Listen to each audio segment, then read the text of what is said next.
let us show you how to build your marble run in 2 steps. Step 1, burn your instructions, you don't need them.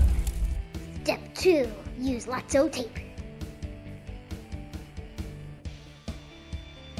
Masking tape is good for holding parts together.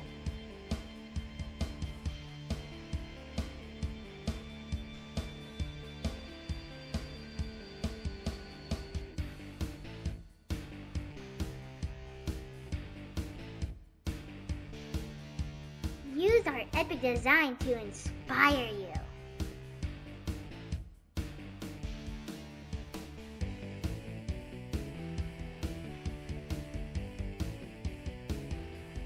Using masking tape instead of the connectors speeds up the building process and is less painful.